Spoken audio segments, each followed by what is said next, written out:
Right, and we are live. Hello, everybody, and welcome to the post-match review. France outclassing the All Blacks, despite having to come back from behind a couple times during the match. A very interesting match, and the hosts not letting the home fans down. They did get the business done in the end, and it was touch and go at times. They had to work hard for it, but in the end, quite a substantial scoreline. I don't think it necessarily reflects the game.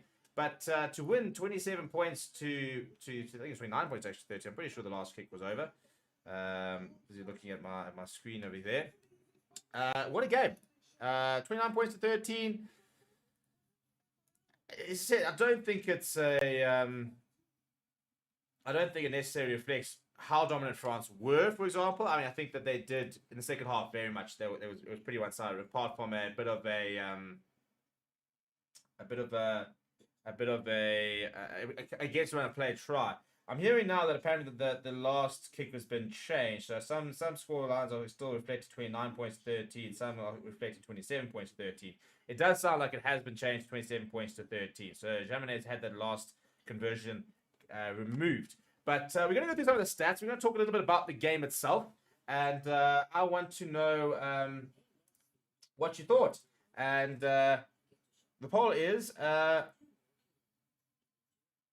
will France go all the way after that win? Was that a game where you were well enough impressed? Did you look at that and think, yeah, this France team could win the World Cup? What did we think about that game? Where are we sitting with that sort of that concept?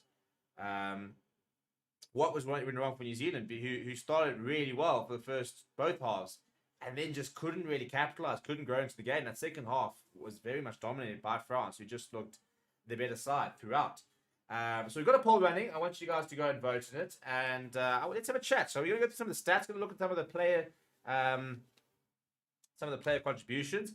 But if we look at the game, it was a horrible start for France. Mark Talea went over in just the second minute, Richie Mo'unga missing the penalty, but New Zealand discipline, which was an issue for them a couple of weeks ago, letting them down once again with a penalty that would allow Thomas Ramos the opportunity to make it a 2-point game. Thomas Ramos then kicked another penalty to take the lead before Richie Mo'unga then cancelled that out before Thomas Ramos kicked another one. And the halftime score was, in fact, 9 points to 8, just a 1-point game, France leading. But once again, like they did in the first half, New Zealand starting like a house on fire. And Mark Slayer, another try to him, scoring both New Zealand tries, go over in the 42nd minute. I thought that the French pack pitched up in the second half. All of a sudden, they managed to keep a bit more ball in hand. They managed a lot of the game a lot better in the second half. I thought that New Zealand didn't kick as well as they maybe could have. I do think that there was a certain amount that I think New Zealand did. It kicked very well in the first half. The Burn back kicked very well in the first half, and it wasn't the case in the second half. I think it allowed France much better field position. I thought France competed the breakdown pretty well.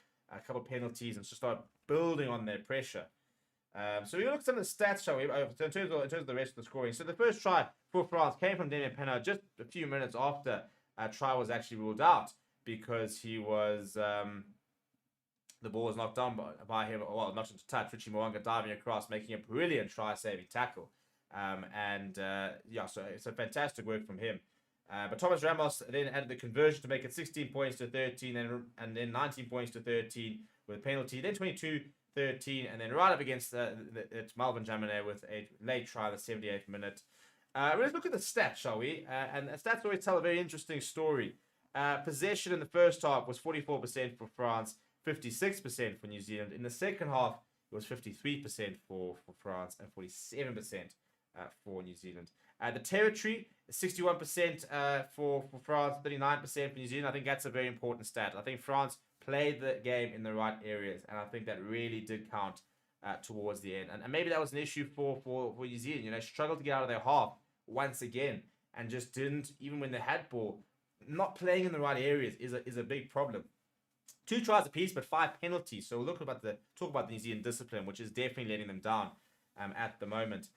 New Zealand ran more meters. They beat twice as many defenders. France had more clean breaks, but New Zealand had far more gain line carries, far more passes. France had more offloads, and turnovers 1-8 from France. I said that the breakdown was going to be important, and France definitely had their way there. In terms of tackles made, France actually slipped quite a few tackles. 95 of 127 and a 75% is not great, which is why they conceded those 2 early tries in each half. Tackle success for New Zealand at 82%. Goal kicking for Richie Mo'unga wasn't his best day with the boot. 1 from 3, just 33%. Thomas Ramos missing 2. Melvin Jaminet missing 1, so 67% for France. The ruck success rate pretty similar for both teams. Line success, both teams losing just the 1. Scrums, I thought France, apart from I think 1 or 2, pretty much had New Zealand's number. I thought that Ethan de Groot, I was a little bit disappointed with him. I expected him to be a bit more competitive at scrum time. I thought Antonio got the best of him quite a few times. But let's look at the penalties conceded. France conceding 4 penalties, New Zealand conceding 12.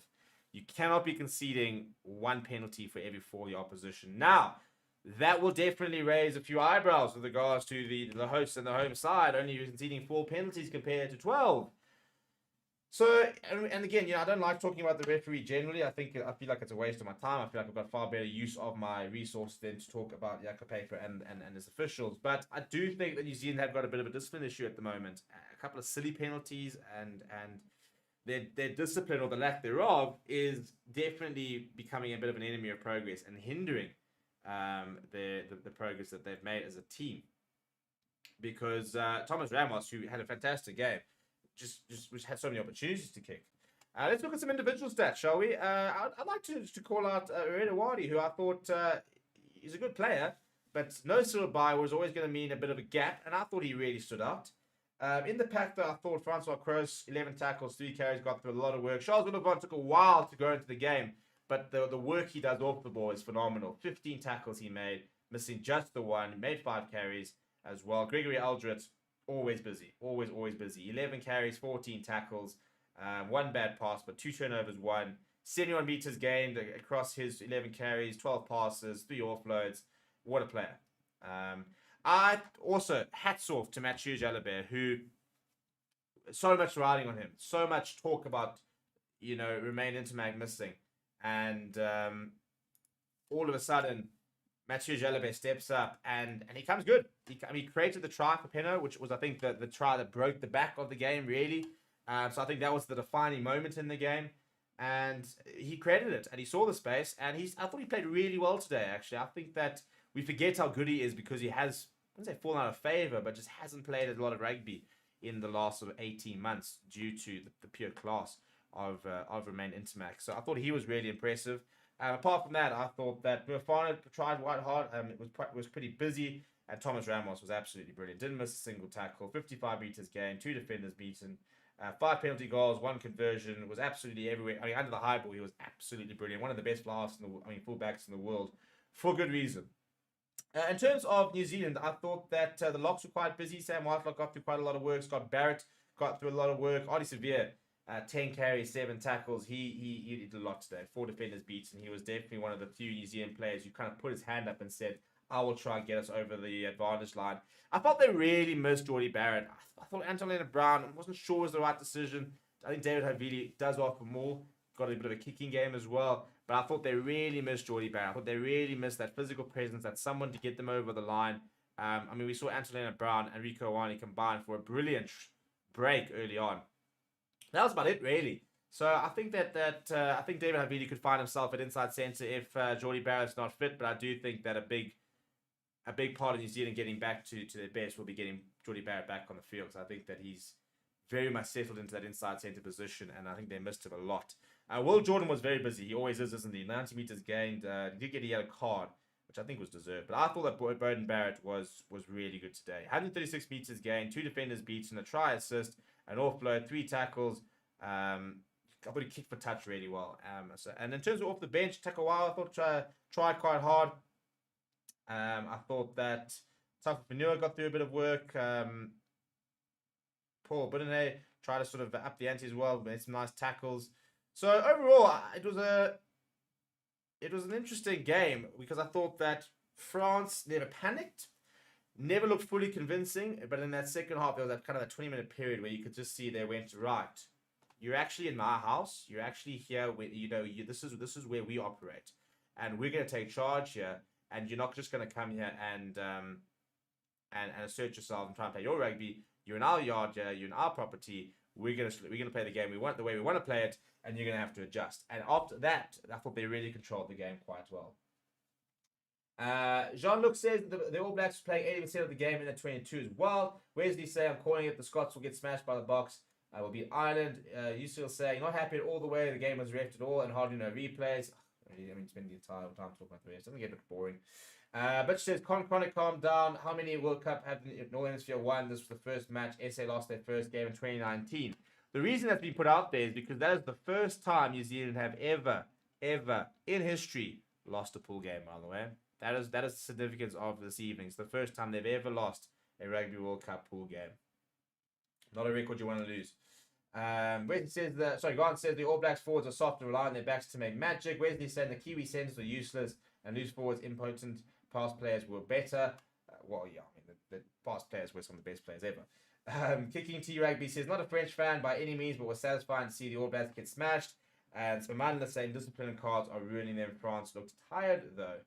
Interesting sort of analysis there. Stefanos van Niekerk says, the All Blacks were shocking today, and France didn't really smash them at all. I don't think either team looked that great. France definitely the better team tonight, but not by much. I think, as I said, there was a period where they just took control, and New Zealand couldn't really get themselves back into it. I do think that New Zealand discipline is very worrying. If I was an All Blacks fan, I'd be sitting there going, how do we get that right? Because at the moment it is absolutely killing us. But France, as I said, they didn't panic. And I think that's the main thing. They didn't panic. They managed to sort of calm themselves down. They went back to the basics. And they got there in the end. Josh Welcome says, asking about the kicking stats. I can tell you exactly what they were. There was a lot of kicking. The kicks from hand were 39 from New Zealand, 44 from France. So, yeah, I mean, lots, basically, is the short answer. Well over 80 kicks from hand, and it was always going to be a big kicking battle. France kick a lot.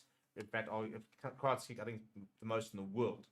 And they remained very patient with their kicking game. And I thought that the All Blacks kicked well in the first half, where they kind of kept pinning France back in their own territory quite often, or at least not letting them get into good positions. But yeah, I do think that in the second half, that France kicking game got a little bit better, and the All Blacks just couldn't really cope. Didn't really know what to do. They didn't really know when to kick, when not to kick. And the interesting thing about France, I think they only kicked to contest in the first time in the second half. So they're very happy to just kick it to you and say, right, here's the ball. What are you going to do with it? Are you going to play it? Are you going to kick back to us? We'll kick back to you as well. But France love to make you play. They love to put the decision-making on you. They sit there saying, right, we'll kick the ball to you. What are you going to do? We'll kick the ball over there. What are you going to do? Make your decisions. And then, when there's an opportunity, bang, then they'll try and hit you. And they do it so well. They do it so well. It's a very, very good tactic, and they've made it a bit of an art. Which is why, last year when they kicked to the Box, who are a very big kicking team, we decided not to kick. And to a certain degree, we did manage to nullify a certain amount of it. But it's a difficult one to get right. Because they've got a very organized defense, and they've got a very good game plan. But people, thank you very much for joining me over the evening. As I said, it was 100,000 people, 100,000 view watch along. There were almost 3,000 people in the stream, which is a good start to the World Cup. We will be live for all 4 games tomorrow, so hopefully we'll see you guys come and join us then. Please do smash the like on the video. Please do subscribe to the channel as well, and I'll see you